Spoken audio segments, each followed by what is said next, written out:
لبيك لا شريك لك لبيك إن الحمد والنعمة لك والملك لا شريك لك لبيك حجا حقا. السلام علیکم ورحمۃ اللہ وبرکاتہ. الحمدللہ والصلاة والسلام علی رسول اللہ وعلی آلہ واصحابہ اجمعین، اما بعد. میں آپ سب کا پھر استقبال کرتا ہوں ہمارے اس حج ٹریننگ پروگرام میں. لبیک اللہم لبیک. ہم الحمدللہ حج کے سفر کو شروع کر چکے ہیں اور ہم نے کئی ڈیٹیلز دیکھی پچھلے ایپیسوڈز میں. اب ہم آ چکے ہیں حرم میں.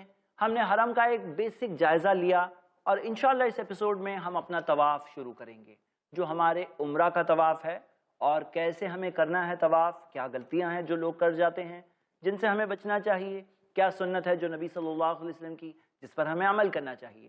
آئیے ہم شروع کرتے ہیں. ہم نے پچھلے ایپیسوڈ کے آخر میں یہ دیکھا تھا کہ عبداللہ ابن عمر رضی اللہ عنہما نے بتایا، ہمیں صحیح بخاری کی حدیث ہے کہ لم ارن نبی صلی اللہ علیہ وسلم یستلم من البیت الا رکنین الیمانین، کہ میں نے اللہ کے رسول محمد صلی اللہ علیہ وسلم کو نہیں چھوتا دیکھا کعبے کا کوئی بھی حصہ سوائے دو رکن یمانی. عربک زبان کے اندر اس طرح کا ایک قاعدہ ہے کہ ایک جنرل تغلیب کے ساتھ ایک ساتھ میں دو سملر چیزوں کو بیان کیا جاتا ہے. تو رکن یمانی اور حجر اسود، یہ دو جگہوں کے علاوہ عبداللہ ابن عمر کہتے ہیں میں نے اور کسی جگہ کو نبی صلی اللہ علیہ وسلم کو چھوتے نہیں دیکھا. لیکن اس کے علاوہ ہمیں ایک اور حدیث جو دوسرے صحابی بتاتے ہیں اس کے ذریعے پتہ چلتا ہے، جو حدیث ابو داؤد میں ملتی ہے. حدیث کی سند صحیح لغیری ہے، جس حدیث میں آتا ہے کانا یدعو صدرہ ووجہہ وذراعیہ وکفیہ بین الرکن والباب یعنی فی الملتزم. یہ حدیث سنن ابو داؤد میں ہے، جس کے اندر آتا ہے کہ اللہ کے رسول محمد صلی اللہ علیہ وسلم اپنے سینے، اپنے چہرے، اپنے ہاتھ اور دونوں پنجوں کو رکھا کرتے تھے ملتزم پر. اب یہ ملتزم کون سی جگہ ہے؟ بین الرکن والبابی.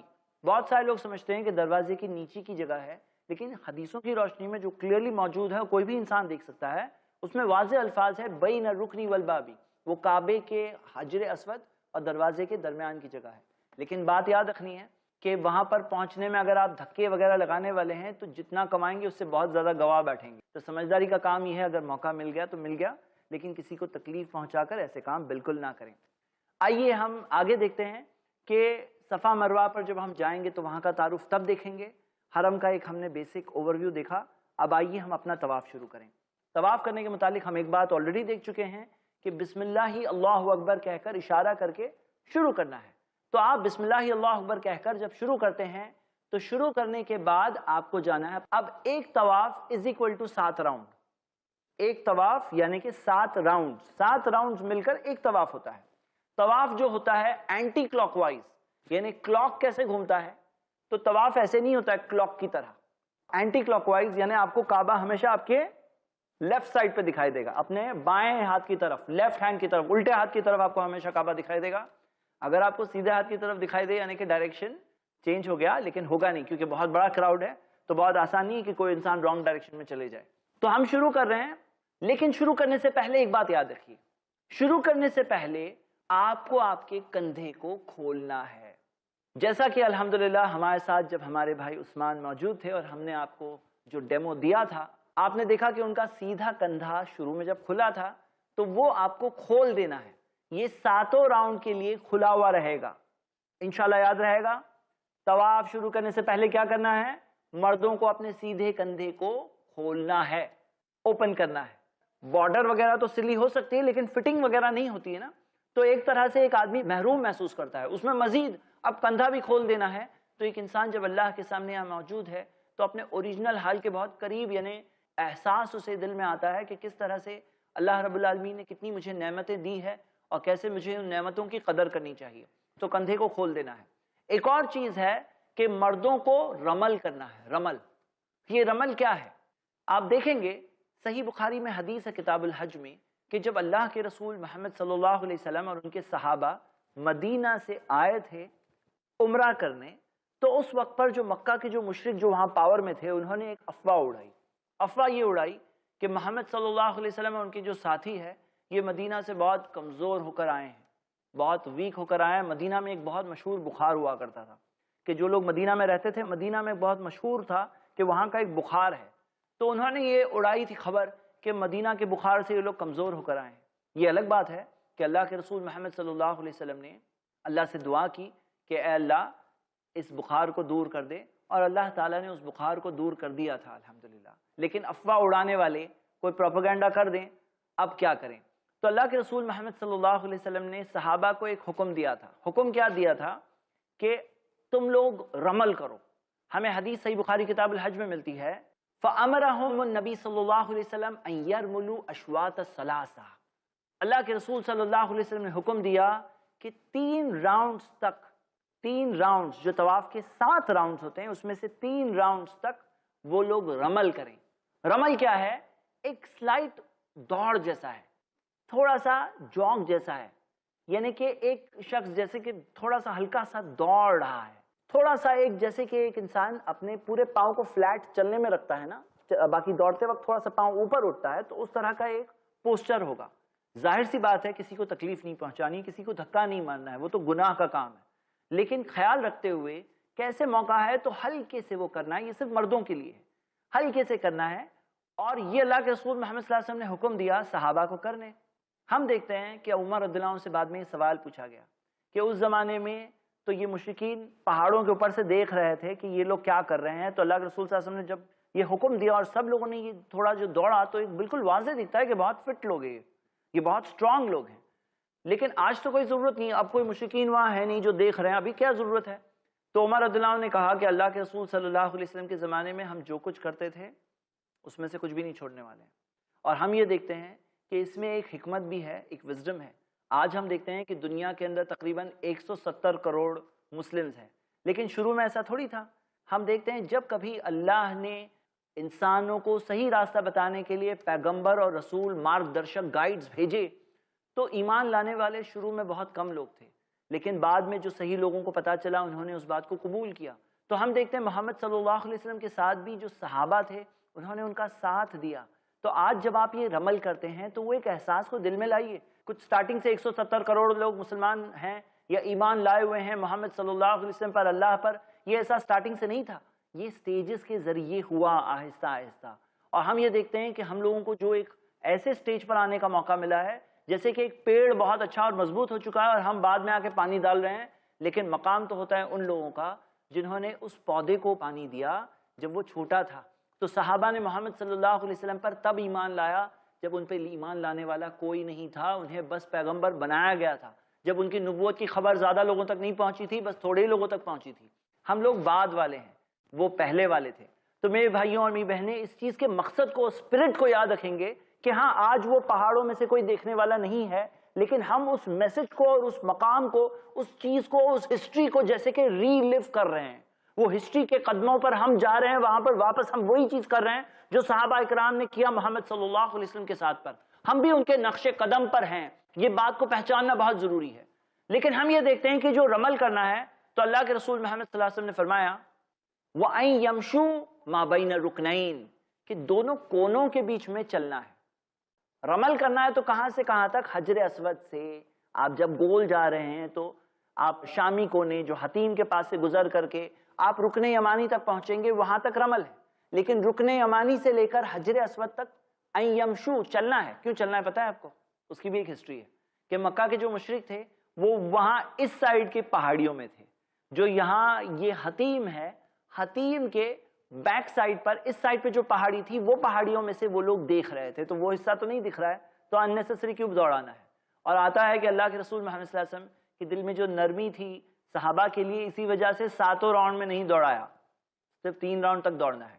ہم دیکھتے ہیں کہ یاد رکھنے کے اعتبار سے بھی ایک اچھا رہتا ہے کہ 3 راؤنڈز میں رمل ہے، 3 راؤنڈز کے بعد چلنا ہے، تو ایک 7 تک گنتی میں بہت سارے لوگ کئی بار مس کر جاتے ہیں، پہلا طواف یہی کر رہے ہیں عمرہ کا طواف، اس میں مسٹیک کرنے کے چانسز بھی ہوتے ہیں کہ 7 کیا یا 6 کیا یا 8 کیا، لیکن ایسے 2 فگرز ہوتے ہیں 3 اور 4، تو تھوڑا گنتی میں آسانی ہو جاتی ہے۔ جب ہم طواف کرتے ہیں تو ہم دیکھتے ہیں کہ طواف ایک ایسی زبردست عبادت ہے، اس کے اندر ہر کوئی اپنی دنیا میں ہوتا ہے۔ جو طواف کر رہا ہے اس کو خود کی طرف ہی اس کا دھیان ہوتا ہے، آزو بازو والوں کے اوپر آپ دیکھیں گے بہت زیادہ ایک نظر انداز ہوتے ہیں، ہر کوئی اپنی دنیا میں رہتا ہے۔ اس میں ایک طرح کا بہت زیادہ اخلاص ہوتا ہے، اخلاص ایسا جس کے اندر ہم اللہ تعالیٰ کے بہت قریب محسوس کرتے ہیں۔ آئیے سوال یہ اٹھتا ہے کہ پڑھنا کیا ہے؟ طواف کے دوران ہمیں پڑھنا کیا ہے؟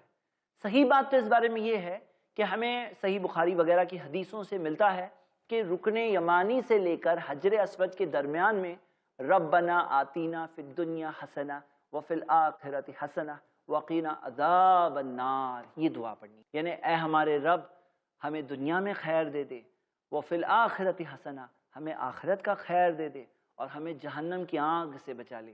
تو یہ دعا پڑھنا ہمیں ثبوت کے ساتھ ملتا ہے، اور زیادہ سے زیادہ وہاں سے لے کر رکن یمانی سے لے کر حجر اسود تک ربنا آتینا فی الدنیا حسنہ وفی الآخرۃ حسنہ وقینا عذاب النار بار بار پڑھنا ہے۔ یاد رکھیے گا کہ جو بھی دعا آپ پڑھتے ہیں اسے دل سے پڑھیے، اسے بالکل زبان سے خالی آپ کی زبان پڑھ رہی ہے ایسا نہیں ہونا چاہیے، آپ دل سے اللہ تعالیٰ سے مانگ رہے ہیں اللہ مجھے دنیا کا بھی خیر دے دے، اور دنیا کا اصل خیر یہی ہے کہ ایک انسان فرما برداری کی زندگی گزارے اور سرکشی اور نافرمانی کی زندگی نہ گزارے، اور آخرت کا بھی خیر دے دے۔ تو اللہ تعالیٰ سے دنیا آخرت دونوں کا خیر مانگے، اور جہنم کی آنکھ سے بچیں یہ بھی مانگے۔ باقی کے راؤنڈ میں کیا پڑھنا ہے؟ تو صحیح بات تو یہ ہے بہت سارے لوگ الگ الگ طرح کی دعائیں بتاتے ہیں کہ فلاں دعا پڑھ لو، پہلے راؤنڈ میں یہ پڑھ لو، دوسرے میں یہ پڑھ لو، تیسرے میں یہ پڑھ لو، اور بہت سارے جو حجاج اکرام ہیں جو حج کرنے جاتے ہیں وہ بہت محنت کرتے ہیں کہ 7 راؤنڈ کی 7 دعائیں یاد کر لیں، 7 راؤنڈ کی 7 دعائیں وہی دعا پڑھیں، لیکن ایکچولی اگر آپ تحقیق کریں تو اللہ کے رسول محمد صلی اللہ علیہ وسلم نے یہ 7 راؤنڈ کی یہی 7 دعائیں فکس کر کے نہیں دی ہیں۔ 7 راؤنڈ میں جنرل آپ کوئی بھی دعا، اذکار، کوئی بھی چیز پڑھ سکتے ہیں، بلکہ ہمیں فکس کرنا بھی نہیں چاہیے کہ میں پہلے راؤنڈ میں یہی دعا پڑھوں گا۔ آپ آزاد ہیں، آپ کو کون کون سی دعائیں یاد ہیں، بلکہ میں آپ کو یہ مشورہ دیتا ہوں کہ حج سے پہلے اگر آپ جتنی ساری دعائیں یاد کر سکتے ہیں وہ دعائیں یاد کر کے جائیں تاکہ آپ کو وہاں پڑھنے میں آسانی ہو۔ نہیں تو آپ دعا کی کتاب کھول کے بھی پڑھ سکتے ہیں، اس میں کوئی حرج نہیں۔ آپ ذکر و اذکار کر سکتے ہیں، سبحان اللہ، الحمدللہ، اللہ اکبر، لا الہ الا اللہ، یہ بھی پڑھ سکتے ہیں۔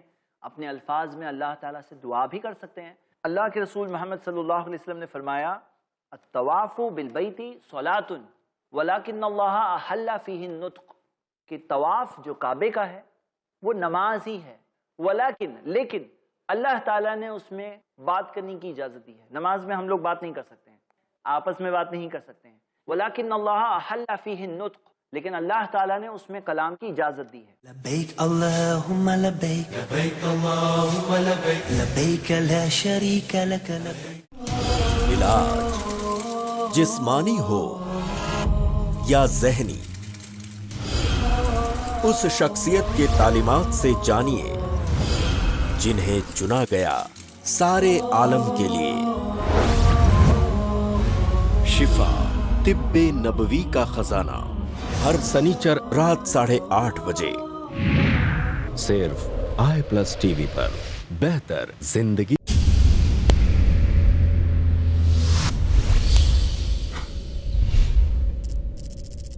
اپنے کیبل یا DTH آپریٹر سے آئی+ ٹی وی آج ہی ڈیمانڈ کریں۔ آئی+ T V free to air اور انڈین رجسٹرڈ چینل ہے۔ لبیک اللہم لبیک لبیک اللہم لبیک لبیک لا شریک لک لبیک۔ پھر نبی صلی اللہ علیہ وسلم نے فرمایا فَمَن نَطَقَ فَلَا يَنطِقُ إِلَّا بِخَيْرٍ، تو اس میں جو شخص کلام کرتا ہے اسے صرف اچھی بات کرنی چاہیے، مطلب اگر کچھ بات کرتے بھی ہیں آپ تو اچھی ہی بات کرنی چاہیے۔ یہ حدیث بہقی میں حدیث صحیح سند سے ہے۔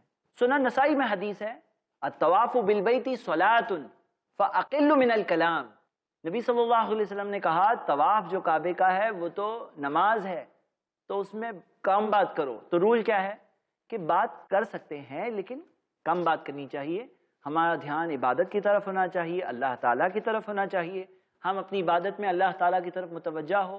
دیکھیے جس طرح سے ایک سرکل کا صرف ایک ہی سینٹر ہوتا ہے، تو ہم طواف کر رہے ہیں، اور یہ پورا جو حج کا سفر ہے، جو عمرہ ہے، اس کے اندر بیسک پیغام جو ہم کہہ رہے تھے لبیک کہتے ہوئے کہ لا شریک لک، اے اللہ تیرا کوئی شریک نہیں، تو ہم یاد کر رہے ہیں اس خاص مقام کے رب کو کہ اس کا کوئی شریک نہیں ہے۔ جیسے سرکل کا ایک ہی سینٹر ہوتا ہے تو پورے عالم کا، پوری دنیا کا، پوری کائنات کا ایک ہی مالک ہے۔ یہ ایک بیسک پیغام ہے حج کے سفر میں۔ تو ہم دیکھ رہے ہیں کہ ہم طواف کر رہے ہیں، پہلا راؤنڈ آپ نے مکمل کیا، رکن یمانی سے لے کے حجر اسود تک کیا پڑھنا ہے؟ ربنا آتینا فی الدنیا حسنہ وفی الآخرۃ حسنہ وقنا عذاب النار۔ دیکھیں آپ کتنا آسان ہے الحمدللہ، اور لوگ سمجھتے ہیں کہ کتنا زیادہ مشکل ہے۔ کئی بار ایسا ہوتا ہے کہ لوگ کوئی گائیڈ لے لیتے ہیں، اور وہ گائیڈ ہے جو زور سے کچھ پڑھتا ہے، پیچھے والے دہرا رہے ہیں، کچھ سمجھ رہے ہیں نہیں سمجھ رہے ہیں۔ وہ گائیڈ کیا پڑھ رہا ہے آپ کیا دہرا رہے ہیں، اور جلدی جلدی، اور گروپ طواف کے اندر یہ ہوتا ہے کہ لوگ بہت سارے لوگوں کو دھکا مارتے ہوئے آگے بڑھتے ہیں، تو یہ چیز نہیں ہونی چاہیے۔ طواف کے اندر خیال رکھنا چاہیے کسی کو تکلیف نہ ہو، کوئی عبادت کر رہا ہے، اللہ کی عبادت کے لیے وہاں آیا ہے، ہماری وجہ سے تکلیف نہیں ہونی چاہیے۔ اگر آپ کے ساتھ میں لیڈیز ہیں تو لیڈیز کی وجہ سے زیادہ کراؤڈڈ ایریا میں طواف نہ کریں، تھوڑا سا جہاں پر فری ہے، بھلے ہی تھوڑا سا لمبا راؤنڈ مارنا پڑے، اس میں کوئی حرج نہیں ہے۔ بہت سارے لوگ یہ محسوس کرتے ہیں کہ ہمیں بہت لمبا راؤنڈ مارنا پڑا۔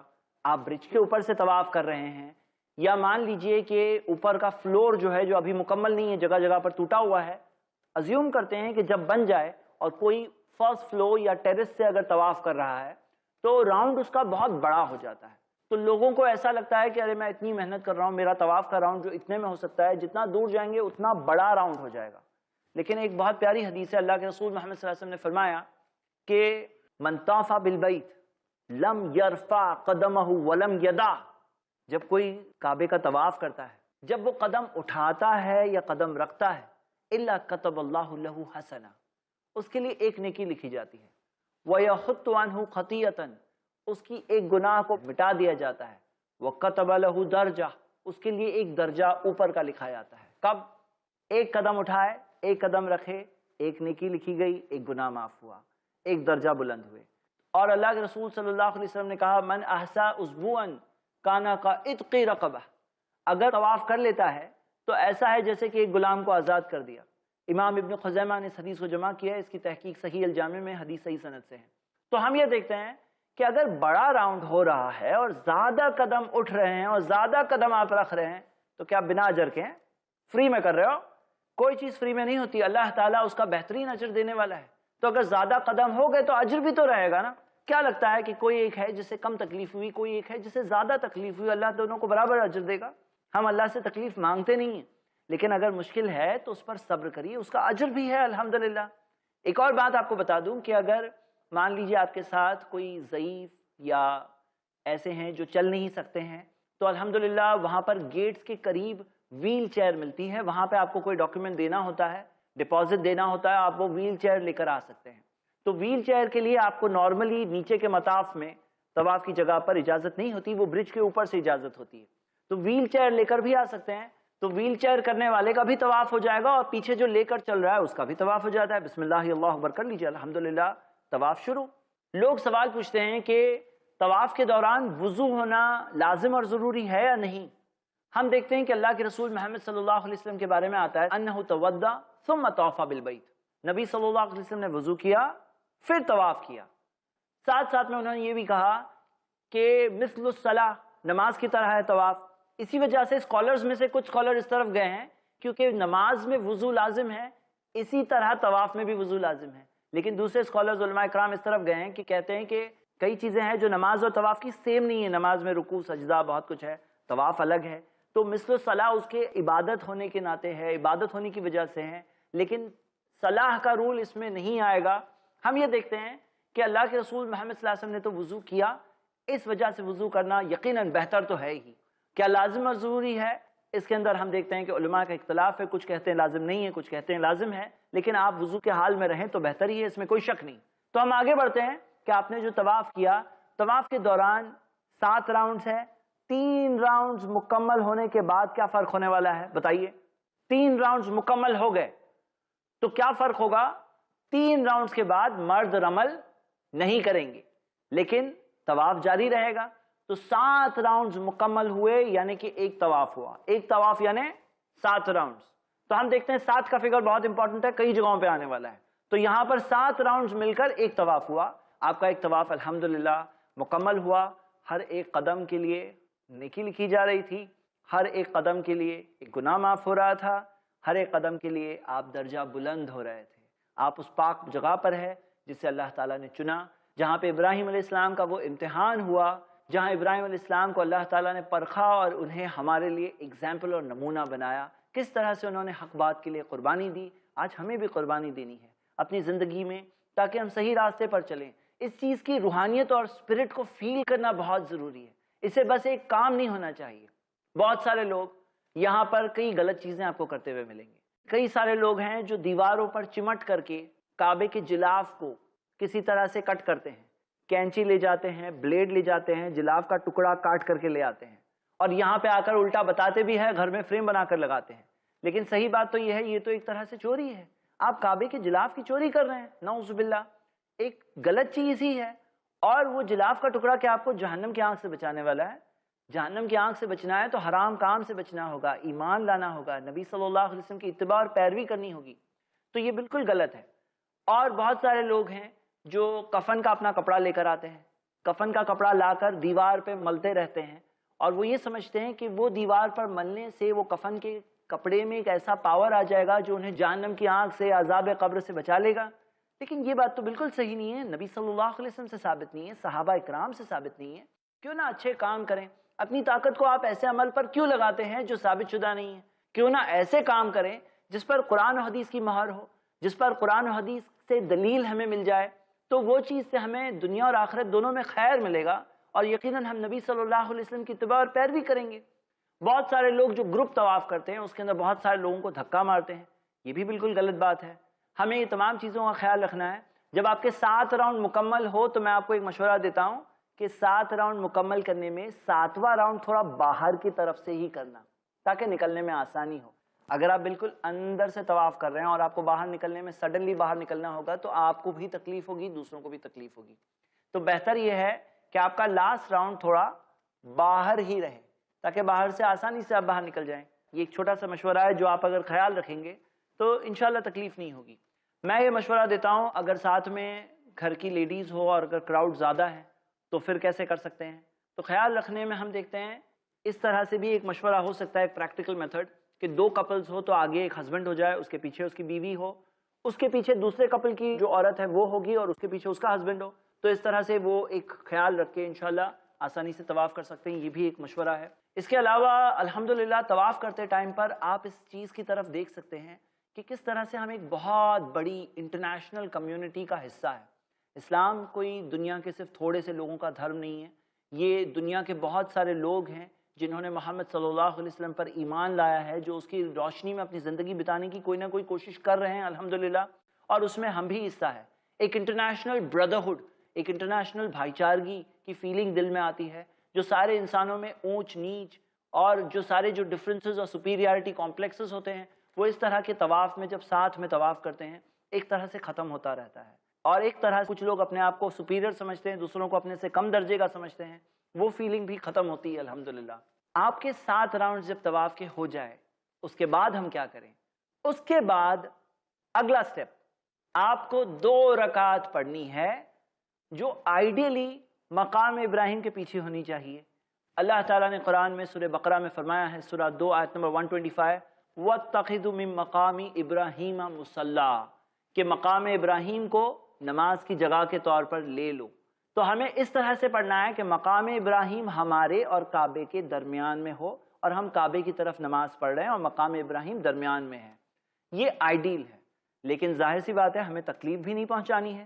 تو بہت سارے لوگوں کو آپ دیکھیں گے مقام ابراہیم کے بیچ میں بالکل رش کے اندر نماز پڑھنے کی کوشش کرتے ہیں، پھر کسی کو طواف کرنے میں تکلیف ہوتی ہے، کسی کو دھکا لگتا ہے، کسی کا دھکا انہیں لگتا ہے. اس طرح سے نہیں کرنا چاہیے. اگر آپ اس سے پیچھے کہیں پڑھ سکتے ہیں، کہیں اور پیچھے پڑھ سکتے ہیں الحمدللہ، لیکن اگر آپ نہیں کر سکتے ہیں تو نماز کہیں بھی پڑھ سکتے ہیں. ہم دیکھتے ہیں کہ اللہ کے رسول محمد صلی اللہ علیہ وسلم نے کہا ہر 7 راؤنڈ کے لیے 2 رکعت ہے، تو یہ 2 رکعت پڑھنا ہے. لیکن نماز پڑھنے سے پہلے چیک کریے 7 راؤنڈز ختم ہونے کے بعد آپ کو اپنے کندھے کو ڈھانپ لینا ہے. یہ کندھا پورے سفر میں ابھی کھلنے والا نہیں ہے، کھلا تو صرف یہ 7 راؤنڈز کے لیے کھلا، اس کے بعد نہیں کھلنے والا ہے. اور رمل بھی جو تھا نا وہ یہ پہلے طواف کے لیے ہی تھا، اس کے بعد کبھی رمل نہیں کرنا ہے. کئی بار ایسا ہوتا ہے لوگ نارمل کپڑے پہنے ہوئے ہیں، نفل طواف کر رہے ہیں اور رمل کر رہے ہیں. بالکل غلط بات ہے. ابھی آپ کو رمل نہیں کرنا ہے. رمل کب کرنا ہے؟ رمل آپ کو صرف پہلے طواف میں کرنا ہے، بعد میں نہیں کرنا ہے. کندھا بعد میں نہیں کھولنا ہے. یاد رہے گا انشاءاللہ. آسان سی بات ہے. کندھا صرف اس پہلے طواف میں کھولنا ہے، رمل صرف اس پہلے طواف میں کرنا ہے. لیکن کندھا 7 راؤنڈ میں کھلا ہوگا، رمل صرف 3 راؤنڈ تک کرنا ہے. آسان ہے. اب وہ جو 2 رکعت پڑھنی ہے، وہ 2 رکعت کے اندر ہم دیکھتے ہیں کہ مستحب ہے کہ پہلی رکعت میں آپ سورہ کافرون پڑھیے، قل یا ایھا الکافرون. دوسری رکعت میں آپ قل هو اللہ احد سورۃ الاخلاص پڑھیں. یہ بہتر ہے، مستحب ہے. تو وہ 2 رکعت پڑھنی ہے. اور 2 رکعت پڑھنے سے پہلے اپنے کندھے کو کور کر لینا ہے. کندھا ابھی کھلا ہوا نہیں ہونا چاہیے. نماز کے اندر کندھوں کو ڈھانپنا ضروری اور لازم ہے. یہاں تک کہ آپ جب طواف کر رہے ہیں، اذان ہو جائے، اقامت ہو جائے اور آپ نماز پڑھیں گے تو یاد رکھیے اپنے کندھے کو کور کر لیں. آپ بہت سارے لوگوں کو دیکھیں گے کہ کندھا کھلا کر کے نماز پڑھ رہے ہیں، یہ وہ رول کو بریک کر رہے ہیں، اپنے نماز کے اجر اور ثواب کو کم کر رہے ہیں. انہیں ایسا نہیں کرنا چاہیے. چلیے، ہم نے الحمدللہ طواف کر لیا، ہم نے اس جذبے کو محسوس کیا، اللہ تعالیٰ سے دعائیں کی، اللہ تعالیٰ کے سامنے ہم موجود ہیں. تلبیہ تو رک چکا تھا، کیونکہ ہمیں ملتا ہے کہ تلبیہ اللہ کے رسول محمد صلی اللہ علیہ وسلم جب مکہ پہنچے تو ایک روایت کے مطابق ایسا ملتا ہے کہ مکہ کے جب گھر آنے لگے تو انہوں نے تلبیہ کو روک دیا تھا. کچھ علماء کہتے ہیں کہ نہیں، طواف کرنے سے پہلے تک تلبیہ پڑھ سکتے ہیں، اس سے پہلے روکیں گے تلبیہ. تلبیہ طواف کرتے وقت نہیں ہوتا ہے، طواف کرتے وقت تلبیہ نہیں ہوتا ہے. ہم نے الحمدللہ طواف کیا، ہم نے 2 رکعت نماز پڑھی. ہم انشاءاللہ اگلے ایپیسوڈ میں سعی کے متعلق چیزیں دیکھنے والے ہیں. اب ہم اللہ تعالیٰ سے دعا کرتے ہیں کہ اللہ تعالیٰ ہمارے اس طواف کو قبول کر لے، اور جو طواف کا ہم نے ارادہ کیا ہے وہ ارادے کے مطابق ہمیں عمل کر کے اس سے اور بہتر طور پر الحمدللہ کرنے کی توفیق دے. اور 2 رکعت نماز جو پڑھنی ہے، اس کے بعد سعی کے کیا رولز ہیں وہ ہم انشاءاللہ اگلی ایپیسوڈ میں دیکھیں گے. جزاک اللہ خیر، وآخر دعوانا ان الحمدللہ رب العالمین. لبيك اللهم لبيك لبيك اللهم لبيك لبيك لا شريك لك لبيك لا شريك